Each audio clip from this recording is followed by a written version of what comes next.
Fala galera, eu sou o Felipe chegando com mais um vídeo no canal e hoje nós vamos falar sobre a última rodada do quadrangular final da Série C, que manteve o Paysandu na terceira divisão, mas que também garantiu o Remo na final da competição deste ano.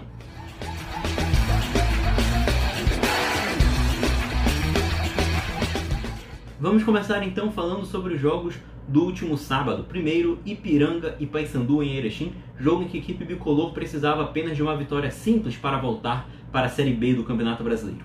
Mas isso não aconteceu. A vitória simples foi do Ipiranga, que depois de um primeiro tempo morno, com poucas chances criadas, o PH até desperdiçou a principal chance do primeiro tempo, a equipe gaúcha no início da segunda etapa conseguiu marcar o gol da vitória. O Juninho errou uma bola no meio de campo, a equipe do Ipiranga aproveitou, cruzou pelo lado direito para Mossoró marcar o gol da vitória.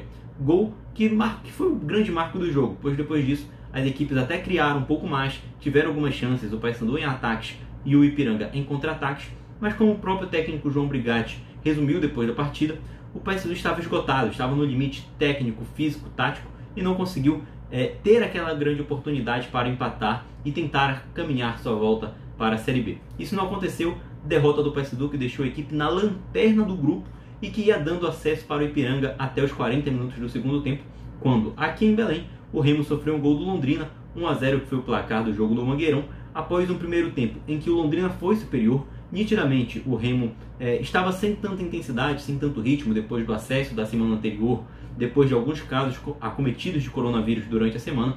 Então o Londrina nitidamente, sempre que tentava forçar um pouco mais, chegava com perigo e o Remo tentava apenas equilibrar as ações e igualar o jogo. No segundo tempo o Remo até foi melhor nos primeiros minutos. Fredson e Eduardo Ramos, cada um deles botou uma bola na trave, mas depois que o Londrina botou mais jogadores, tentou ir mais para o ataque, colocou mais atacantes, a tona do primeiro tempo voltou. A equipe paranaense martelou e até que saiu o gol numa jogada muito estranha. Um cruzamento que não se sabe se o jogador estava numa posição correta ou não se sabe se o goleiro Vinícius saiu errado, se ele foi tocado. No final, o próprio Gilberto Alemão do clube do Remo botou para dentro, gol contra, 1-0, gol que marcou a volta do Anzol, pois na temporada passada, no último jogo da primeira fase, o Remo foi eliminado graças ao empate do Paysandu e graças a uma vitória do Ipiranga contra o Juventude. Nesta temporada, o Remo consegue o acesso, consegue a vaga na final e vê na última rodada Paysandu e Ipiranga sendo eliminados. Falando sobre o Paysandu, na semana depois da final, eu vou trazer um vídeo falando sobre o que deve acontecer, sobre o que esperar para a temporada 2021 dos dois clubes. Só que até agora a gente já pode adiantar que o Felipe Albuquerque e o João Brigatti não ficam para esta temporada. Sobre o Remo, vamos agora então falar sobre a grande final da Série C, que vai acontecer contra o Vila Nova nos próximos 2 sábados. No primeiro sábado, o jogo em Goiânia e no segundo, aqui em Belém. Então agora sim vamos falar sobre o primeiro jogo da final da Série C entre Vila Nova e Clube do Remo, jogo que acontecerá no sábado às 17 horas no estádio OBA. Será o terceiro encontro entre Vila Nova e Clube do Remo nesta Série C. Os 2 primeiros foram 2 empates por 0-0. Neste terceiro jogo, será a primeira vez que o Tigre enfrentará o Remo sem o técnico Bolívar comandando a equipe.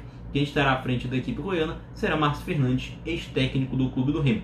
Só que, apesar de achar o time do Remo superior, a vantagem, o favoritismo nesta primeira parte da final é da equipe goiana, porque o Remo teve diversos jogadores acometidos com coronavírus na semana passada e nesta semana. Fora que alguns jogadores também estão com problemas físicos, como o Júlio Ruski, Lucas Siqueira e o Lailson. Então o time do Remo tem por volta de 15 atletas para viajar para Goiânia e disputar a partida, claramente uma certa desvantagem.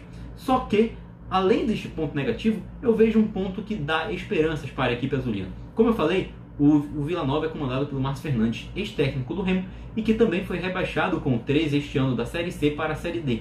E o Márcio Fernandes, todo mundo sabe como ele gosta de jogar, como os times dele tendem a jogar. Uma saída de bola mais lenta, uma transição mais demorada, muitos passes trocados entre a sua defesa. Não é um ataque assim que meta muito medo, muito pelo contrário. A grande vitória da equipe do Vila Nova e até o último jogo que garantiu acesso foram garantidos com chutes de fora da área.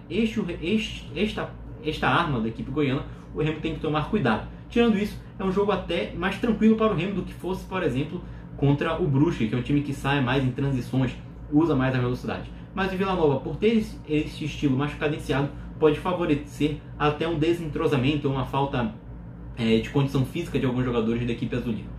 Para você ter uma ideia do time do Remo, a equipe deve entrar com Vinícius no gol, Ricardo Luz na direita, A dupla de zaga deve ser Fredson e ou Gilberto Alemão ou Kevin. Na lateral esquerda deve jogar o Lailson se ele se recuperar de lesão. No meio de campo, Lucas Siqueira e Júlio Ruski devem ser os titulares também se eles se recuperarem de lesão, senão o time vai ter que improvisar, por exemplo, o Felipe G2 na função. Aí no meio de campo, se o Felipe G2 não for improvisado de volante, ele vai jogar com o meio, e o ataque deve ter Eduardo Ramos, o Charles e provavelmente o Wallace, já que o Hélio também teve um problema, uma lesão grau 2 na coxa. Então o Remo vem com este sério problema físico, vem com muitos desfalques, e por isso meu placar é de 1-0 para o time de Goiás. Só que se a gente for pensar, é um resultado que não é ruim para o Remo, pois ele vai ter totais condições de vir para Belém e reverter o resultado. Eu vejo até que o empate também é um placar bom para o Remo e também um placar possível, já que a equipe azulina tem um bom sistema defensivo. Então é isso, nós fomos por aqui, espero que vocês tenham gostado do vídeo. Se você gostou, não se esqueça de se inscrever no canal, curtir o vídeo, compartilhar este vídeo no grupo de WhatsApp com seus amigos. Voltamos na semana que vem para falar sobre os jogos da Copa Verde, sobre o primeiro jogo da final, trazer um pré-jogo para o último jogo, e na outra semana com o vídeo que eu falei anteriormente sobre os principais pontos para a temporada 2021 de Remo e Paysandu. Então é isso, obrigado pela sua paciência, pela sua audiência, até a próxima e fui!